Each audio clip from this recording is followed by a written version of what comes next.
So this is a subject that I'm late on covering, mostly because I've got IRL stuff going on at the moment, so it's very hard for me to get videos done and also try to upload these as fast as I'd like, but we'll get there eventually, hopefully. That being said, before I even cover this particular video, I did also want to mention that I'm running on 0 hours of sleep at the moment, so I might sound a little bit rambly. I did not script this video, and that's mostly because of the fact that I feel as though if I'm going to talk about this subject, as well as a bit of a subject in relation to this subject, I'll clarify that one in a little bit, then I should probably talk about it without scripting it at all and just get straight to the point as to how I personally feel about it, just without really writing down how I feel about it, and really just giving you my honest words and reactions as to what I think about this particular subject. History is a subject that I deeply care about. It's a subject that I really got into thanks to my grandpa talking to me about it a lot when I was growing up. And that interest, and really more so of a hobby, bled into my interest and hobby of video games. And the reason why I'm bringing that up is because the article that I'm going to reference today is one that claims that 87% of all video games are just lost. They're just lost and nobody knows what's happened to them. Well, that's a bit of an exaggeration. I can assume what has happened to them, such as things like disk rot, theft, poor storage conditions, people just not knowing what they have and completely tossing them out, or just putting them in a basement or attic and completely forgetting about them, people not knowing the value of what they have, people just simply not caring about it, and so much more that I could think of as to why some of these games are lost. But then there's also, games that were online multiplayer games and the servers might have shut down forever and there's no way to play them legitimately without, as the article mentions, resorting to emulation or piracy, which is really unfortunate when you think about it. It's unfortunate in the sense of we have a bunch of games, good and bad, right? Or some just kind of in between, that are just completely forgotten. They're just left to the wayside, and unless if you go these routes of emulating or pirating these games, there's no legitimate way or no official way to buy these games again on a digital storefront or buy a new physical release for modern platforms. It's kind of ridiculous when you think about it. You would think that some of these companies would try to make more of an effort to bring back some of their old IPs or old franchises that they've long since abandoned or completely forgotten. And it doesn't necessarily mean that they have to make a new game per se, but even just having a remastered collection of those old games with some modernized controls and maybe a few new additions here and there, I think a lot of people would just really appreciate, because backwards compatibility is not really a thing these days, and it's something that when you think about, it's really disappointing, because from a historical standpoint, when these games are lost, they're lost. And imagine if there are some really good games out there that nobody knows about, essentially hidden gems that are just gone because the lack of preservation, the lack of these companies going out of their way to actually release official remastered or official ports of these games on modern platforms, whether they be digital or physical releases. Granted, I am going to talk a little bit about digital specifically in a moment, which that is the other subject that I was referring to earlier. It is something that when you think about the pathetic state of preservation, it is pretty pathetic that a lot of these companies do not go out of their way to at least do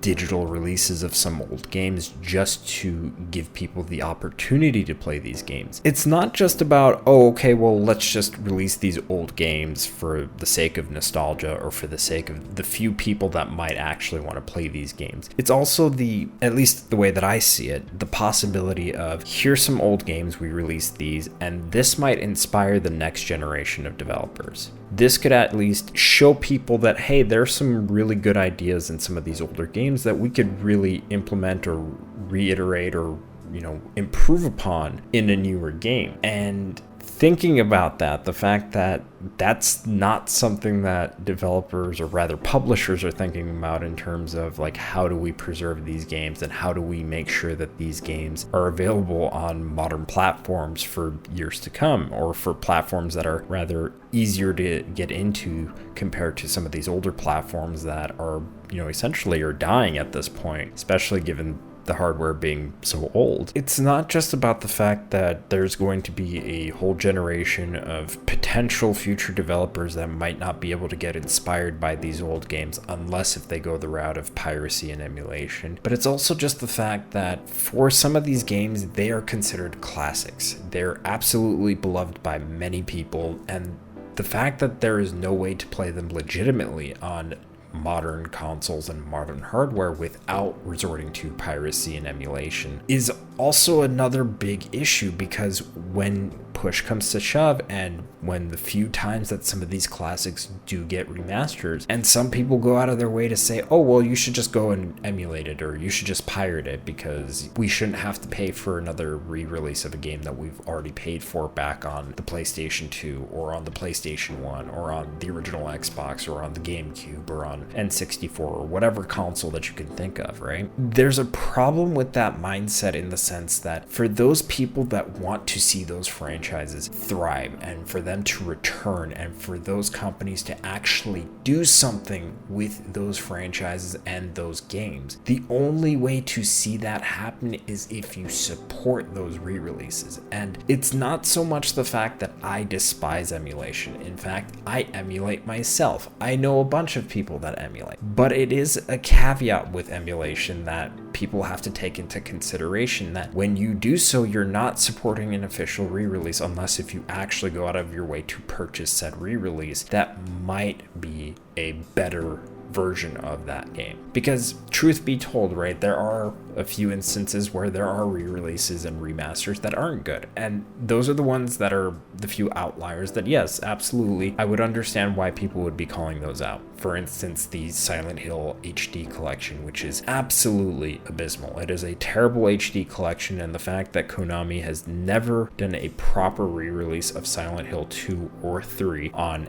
any other platform after the fact is extremely disappointing, considering the fact that people love both Silent Hill 2 and 3, and they are refusing to do a proper re-release of 2 and 3. I'm not going to count the remake for 2 only because of the fact that that's a separate game, and the reason why I wouldn't count a remake is when you really think about it, remakes do change aspects of the original games, and they're not necessarily the same. The article in question does bring up the Yakuza games, for instance, and that is a fair point, because Yakuza 1 and Yakuza 2 do not play anything like Yakuza Kiwami and Yakuza Kiwami 2. They also don't play like the HD remaster that they had, which was exclusive to Japan, because the Japanese HD remaster or HD collection for Yakuza 1 and 2 had additional features and changes to the game that actually overall improved the gameplay, which is not something that's present in either the PS2 games or the remakes. So in a way, the HD remasters for both 1 and 2 are kind of like their own game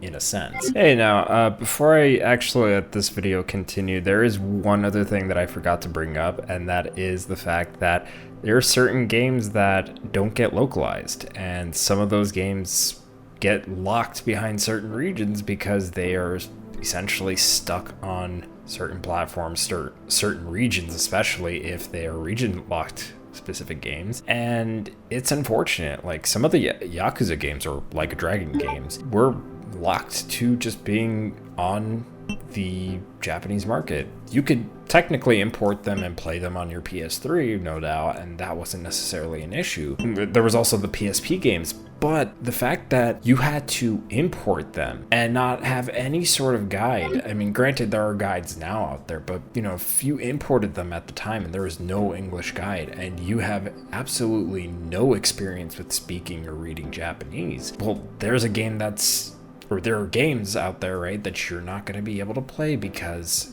now there's a language barrier and they didn't localize the game. They didn't make sure to translate the games, even if it was just simply from a text specific way.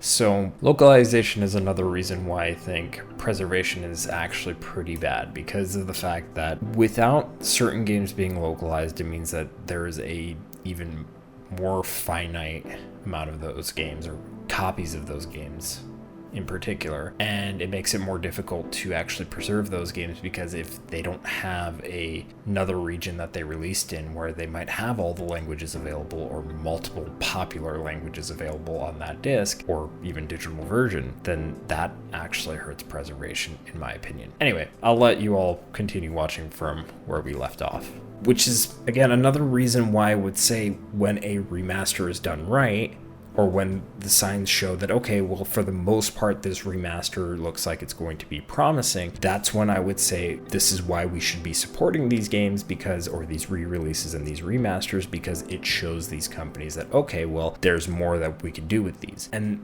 that is the problem essentially with emulation.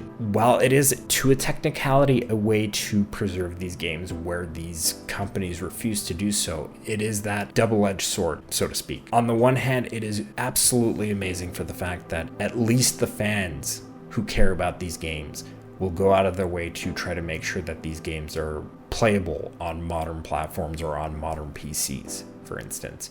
And that's amazing. I cannot argue that. However, when push comes to shove and when these companies do actually put out a remaster or a re-release, I do think that it is that double-edged sword of like, well, you probably shouldn't be emulating when that opportunity comes, because if it means bringing back those dead IPs, that is the best way to go about it, is to support those remasters, those ports, for instance. You know, just to kind of talk about that a little bit, just from my perspective of being somebody who has collected video games in the past, not as much as I'd like to these days, but I have done it. And there are still games that I don't have in my collection that are very difficult to get a hold of, at least for the US versions, for instance, or in some cases, just hard to get a hold of in general, just because they were limited print, they weren't that popular, and only now I've started to gain interest within collecting and retro gaming. When you look at like the Silent Hill games, for instance, the Silent Hill games go for several $100s,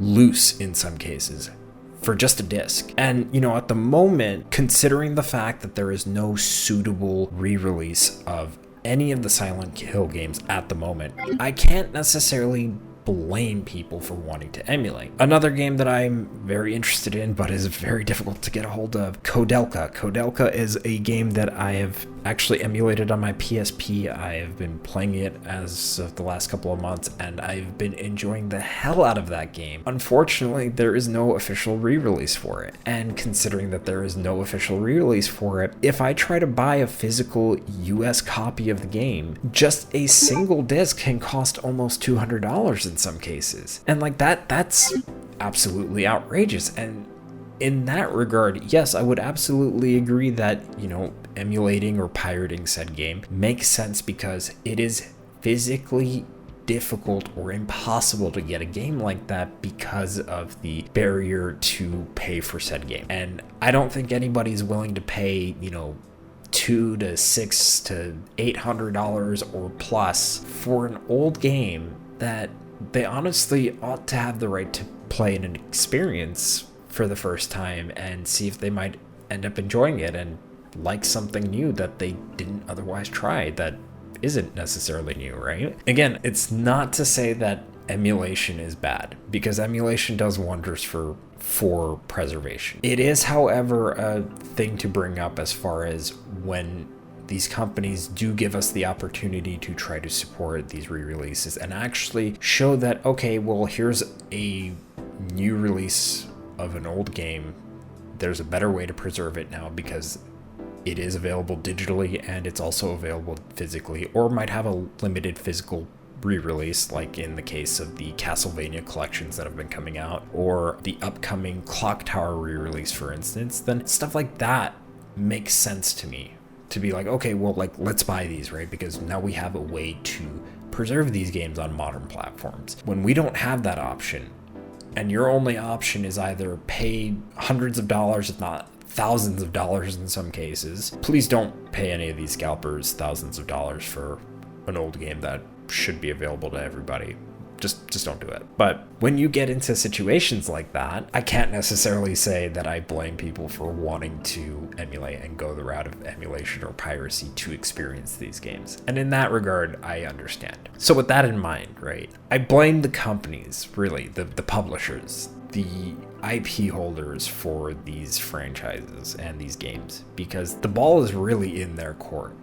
At any point, they could just give us re-releases, even if they were just digital-only re-releases of these old games on modern platforms, so that we're able to enjoy them and play them on PC, on the PS5, PS4, the Xbox, or the Nintendo Switch. We should have every opportunity to play these older games on modern platforms, even if they're not necessarily good games. Going back to that whole bit about history, having bad games getting re-released isn't necessarily so bad. I mean, it is bad because nobody really wants to play those bad games, but it isn't so bad in the sense that it at least gives people the opportunity to see why people didn't like these games to begin with. So there is that. Maybe, just maybe, sometimes they could end up fixing those bad games and actually making them somewhat more enjoyable than what they originally were. It's just some food for thought on that regard. With that in mind, I do want to talk about the other double-edged sword, and that is digital-only releases, because digital-only is not necessarily a great thing. It's nice to see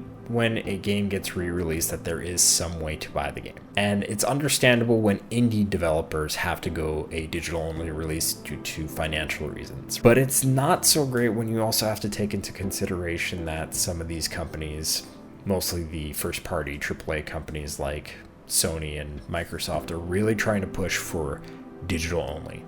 They're really trying to push for that, right? Why are they trying to push for that? The answer is really, they do not want you to buy used games. They don't want you to experience games because they want to be able to take away these games from you at any given point.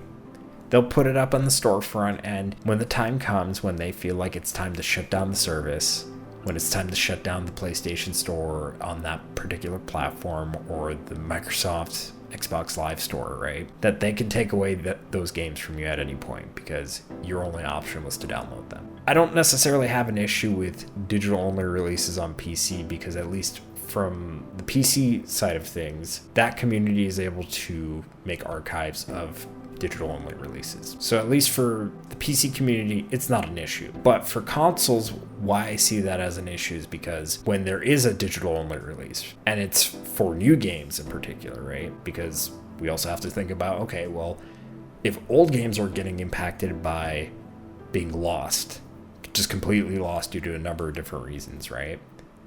And these companies are not doing re-releases, they're not doing ports, they're not giving us the ability to have them be fully backwards compatible. That is also another issue, because if you're not able to get your games because they decide, okay, well, we banned your account, or we're taking the game down because the license ran out, we're just going to take the game away because X, Y, and Z lawsuit happened, we're shutting down the storefronts. There's a number of different reasons as to why I'm not necessarily in favor of a digital-only future for consoles. It's a scary thing to think about when you think about, okay, well, how are we going to preserve these games? And I personally, the way that I buy my games usually is that I try to do 50-50. I try to buy some of my games physically, and some of my games I will buy digitally. Some of the games that I don't necessarily care to buy physically, I don't mind buying digitally per se. And some games that I really like, if I buy them digitally initially, I want to buy the physical version whenever I can. So that way I have a physical way to play that game. So I don't have to worry about, okay, did my account get banned? Did the storefronts get shut down? Did something happen to my console? That I have some backup. And it goes vice versa too. If I have a physical game, I also don't mind buying a digital port of said game. Aside from the fact that I'm game sharing with a friend, that if something happens to my physical copy, I also have a digital backup. And I know for most people that's not necessarily a great thing to do, as far as like, okay, well, you're spending double on some games, right?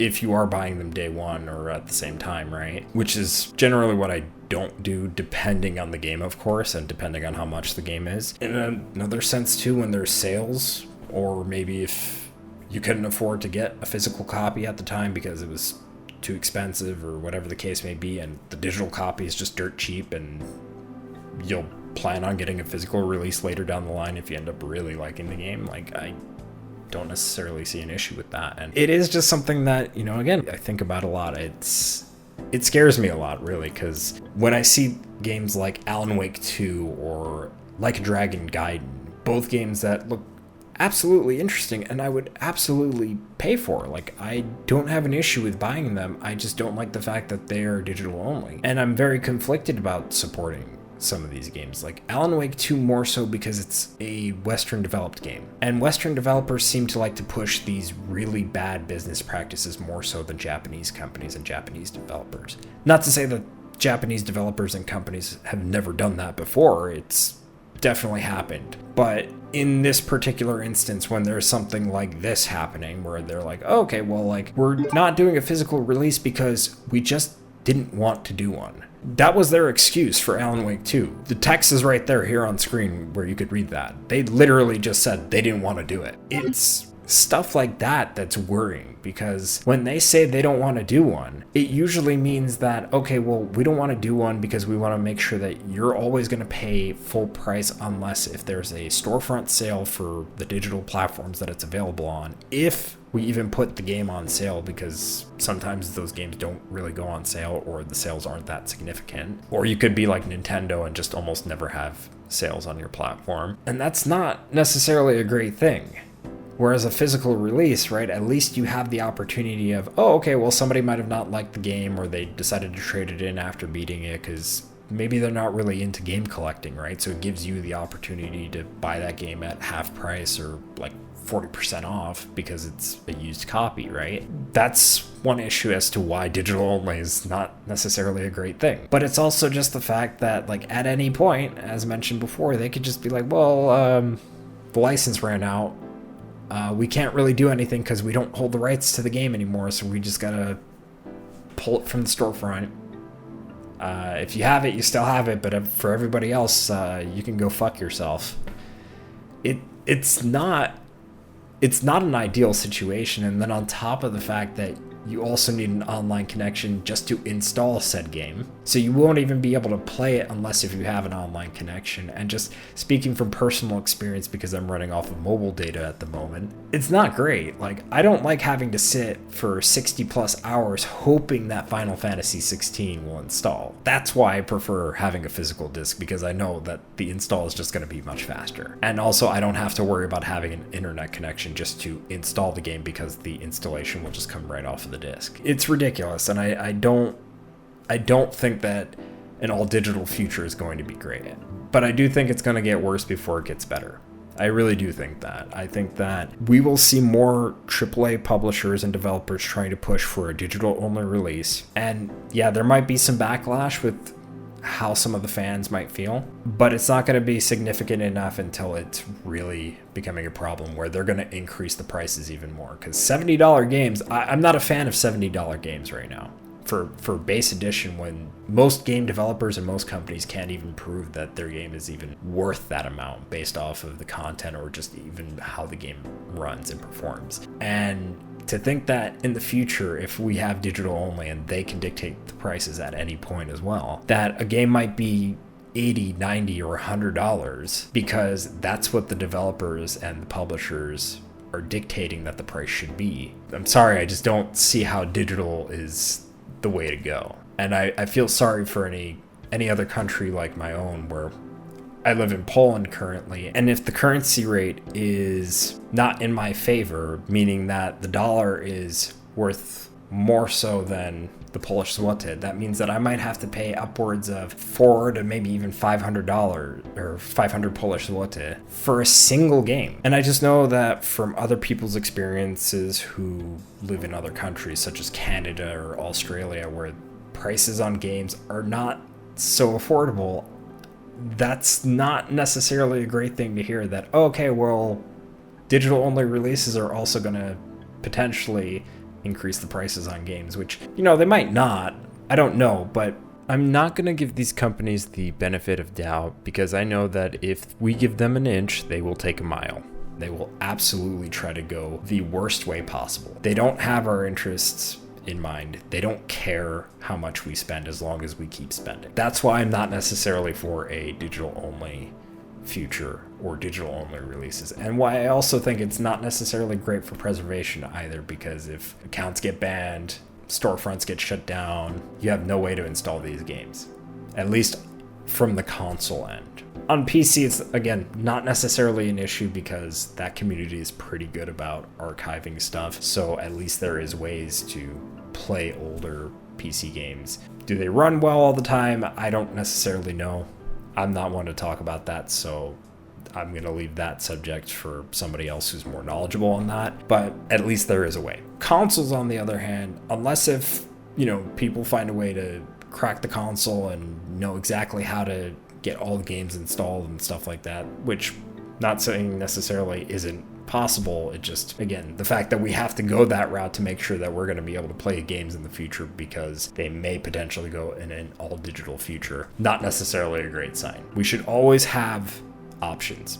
Always. We should always have the option to buy a physical game, and we should always have the option to buy a digital game. It is something that I think is not just important for the fact of being able to preserve that game, but it's also just great for people who want to be able to collect things if that's their hobby. It's also great to be able to preserve some of these older games, to talk about, okay, well, like, this is all the stuff that it came with physically, or this is what the disc looked like, and this is what the disc has on it, as opposed to what the digital release might have available to it, or what this particular release of the physical edition has versus that initial physical edition, because there are complete editions of certain discs out there for certain games. That is a thing. One other subject too that I want to bring up really quick in regards to digital only, and because I brought up Alan Wake 2, I know some people are going to say, well, just wait for a limited run release. And that's fine. I know limited run has definitely had their fair share of controversies as of recent, and I'm not necessarily saying that, hey, that's a bad thing to go out of your way to purchase a limited run release of a game that you really enjoy, right, or really want to be able to play. However, I shouldn't have to rely on that service. I really should not have to rely on limited run just to hope that I'll get the game that I wanted to buy physically to begin with. And I also don't think that just because limited run is a thing, that is a service that we should be relying on. Because as their name implies, it's limited. So there's only a finite amount of copies that they print out before they say, yeah, we're done, unless if they decide to do a reprint, which as far as I'm aware, they do from time to time. Just some food for thought there. Anyway, I went on quite a bit of a rant and quite a bit of a rambling, as you can see here. I want to know what you all think. I want to know what you all think about these games being lost. I also want to know what you all think about how a digital-only future will impact gaming and how it will impact preservation in particular. And I also just want to know what you all think about how emulation may or may not be a good thing or may not be such a bad thing. I want to hear your thoughts about everything that I've talked about in general. I know I really went all over the place with this video. It's not really focused, it's not scripted. I just wanted to talk about the things that I think about, the things that really just go through my mind in terms of this specific subject, and digital only in particular as well, because that's something that I really get heated about, actually. So it's something that I want to hear what others have to say about, because as far as I've seen, at least, it doesn't seem like other people have so much of a differing opinion on that, and seems like most people kind of feel the same way, but I don't know, and I'd really like to hear from you all if you all feel the same way, and if not, I'd like to hear why you feel differently, and I'd like to have that discussion in my comment section. But that being all said, I hope you all enjoyed, and for now, if you haven't already, you can leave a like, leave a comment, maybe even consider subscribing, and until next time, I will see you all later. Matane.